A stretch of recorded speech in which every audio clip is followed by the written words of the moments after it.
How to win the corporate game. It is all about working smarter, not harder, and being strategic. So in this video, I'm going to show you 4 moves that are going to help you from going unseen, undervalued, unappreciated to making significant impact and moving your career forward with momentum. So the first is building strategic relationships, real relationships with people who are ascending the corporate ladder. We often think that our supervisors are the ones that are going to help us move up the ladder. And yeah, they are definitely an integral part. But when you have built strong relationships with true stakeholders within the organization, whether they're your stakeholders to your career or stakeholders in general, when they know you, when they like you, when they trust you, when they understand your skill set, and when you're top of mind when they're thinking about who they're going to place on strategic initiatives, this is going to open doors for you because it is not a talent pipeline, it is a pull system. All right. So we need to be building relationships regularly. Number 2 is engineered visibility. Okay. It is not enough to send out emails or hope that somebody recognizes you. You need to be proactively putting your work product and your voice in places that are seen and recognized.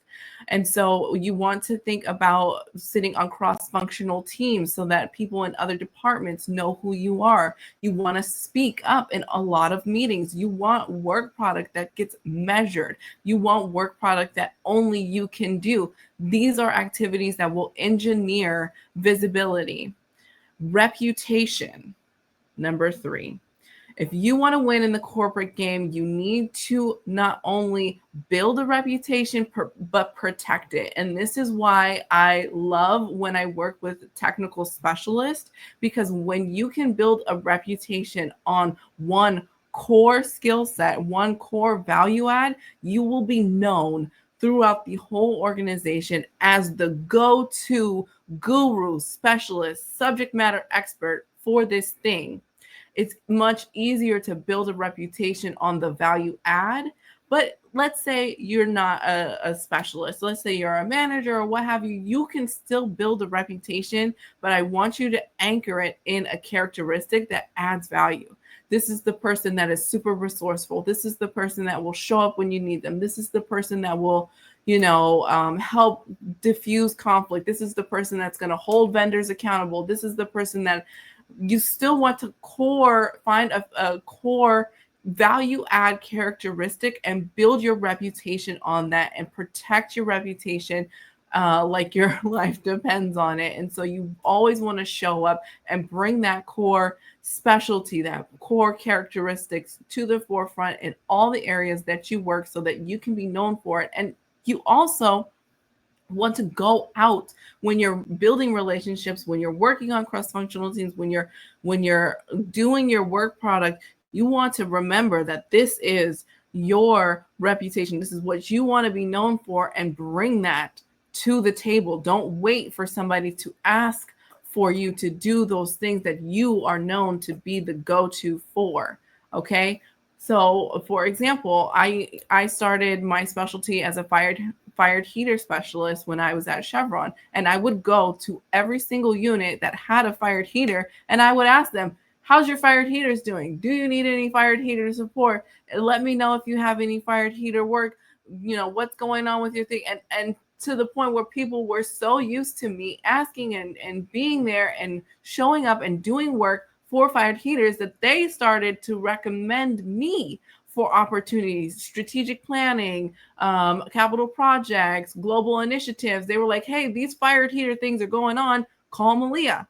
She's the one, right? And so your reputation will begin to precede you when you constantly lead with this core specialty or this core characteristic that adds value. And number 4 is you want to focus on impact. We are not, especially as technical professionals, I know we are in the numbers, we are measuring, we are calculating, we are in all of these things. If you are not able to translate how your technical work or your individual work impacts the broader business, this is something that we really, really, really need to get clear on, because we want to be able to say, yes, I am doing this analysis. Yes, I'm doing this calculation. Yes, I'm doing this research. Yes, I'm doing this, quality control or whatever. But I know that when I'm successful here, that means that we can make more product. That means that we can command more market share. That means that we are reliable and we are avoiding cost.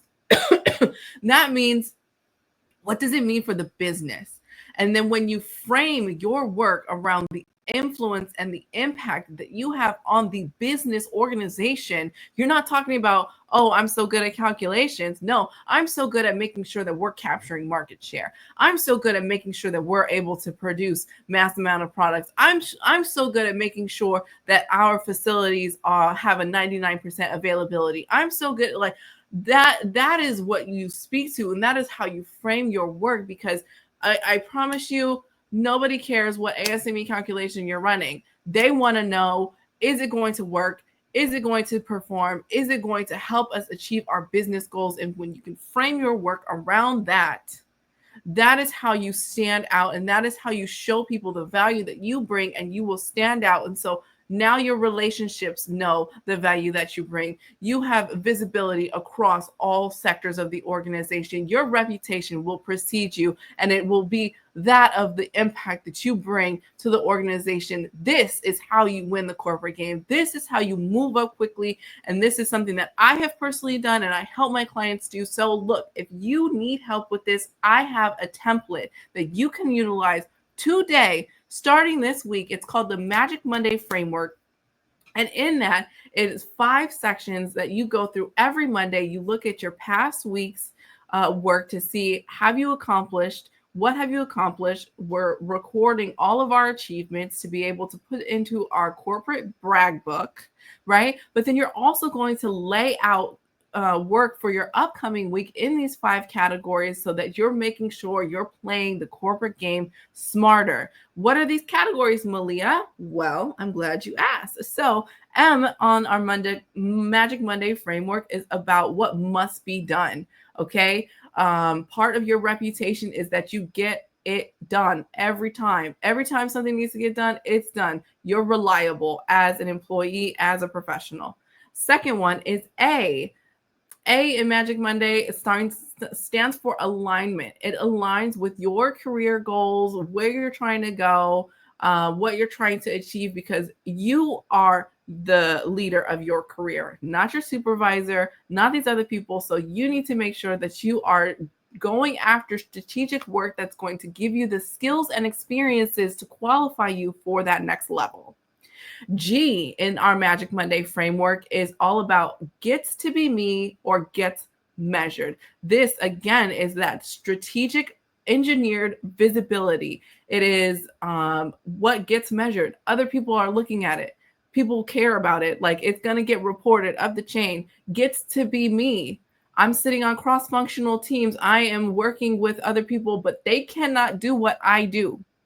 I'm going to make sure that I am fulfilling that core, that core specialty or that core characteristic that I'm building my reputation on. That gets to be me and nobody else. This is about really being able to stand out as a unique candidate for future opportunities, because you know that whatever it is that nobody else can do, you can show up and do it.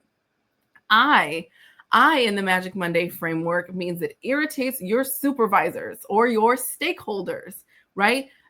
This goes into number 1, building loyalty and relationships with people.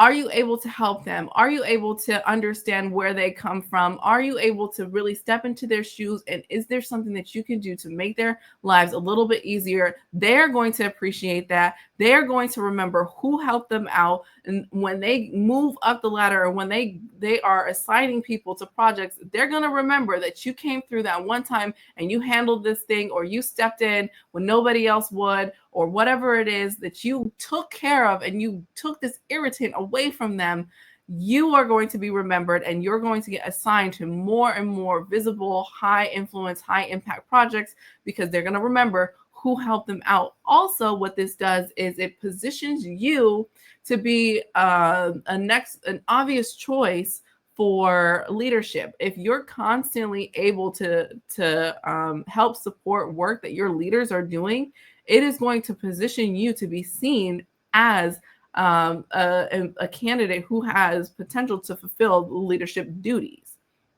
because you've already been doing those duties, right? So this is going to position you as the choice candidate for leadership positions when they come available, if that is what you desire. So we definitely want to be doing this to build relationships, to position ourselves top of mind for future opportunities, and to consistently demonstrate skill sets that prove that you can lead no matter what arena it is. All right. And then C in our Magic Monday framework, that C at the end is creativity, connection, and contribution. This is about, again, like all of these: influence, visibility, reputation. What are you creative, right? Pour into your cup, bring that energy into your work. This keeps you human, this keeps you balanced, this keeps you whole. Connections. Where are you building relationships? Are you networking? Are you touching in with those people? We need to make sure we're doing that on a regular basis. Don't get lost in your work. We need to stay strategic and stay engaged. Also, contribution. When I say contribution here, it is about contributing to something that is broad. So let's say your organization does safety fairs, or your organization has town halls, or something that is multiple people, ERGs, resource groups, or whatever. It's multiple cross-functional teams, departments that you would never actually interface with in your regular work. You want to be contributing, right? Putting in work in these spaces so that other people can see who you are as a professional and how you show up, because that is how you get your name in rooms that you don't have access to, that you would never have access to because your role doesn't allow you to have access to them. So we need to be contributing. We need to be bringing those connections, and we need to be creative and showing part of our personality. And this is going to help you build reputation in a way that precedes you. So that is the Magic Monday framework. That's what the magic means. If you want that template, I'm going to go ahead and put the link in the description so you can download it and you can start using that template to win this corporate game, to move smarter, not harder. My name is Malia. I am a career coach, career strategist for women in STEM and technical male-dominant industries. I help women go from undervalued, unseen, underappreciated to making significant impact, to accelerating their careers, to gaining momentum in their confidence so that they can actually have the career that they have worked so hard for and the respect that they deserve. Until next time, thank you so much. Make sure you subscribe to my channel. My name is Malia, and stay savvy. And win the corporate game.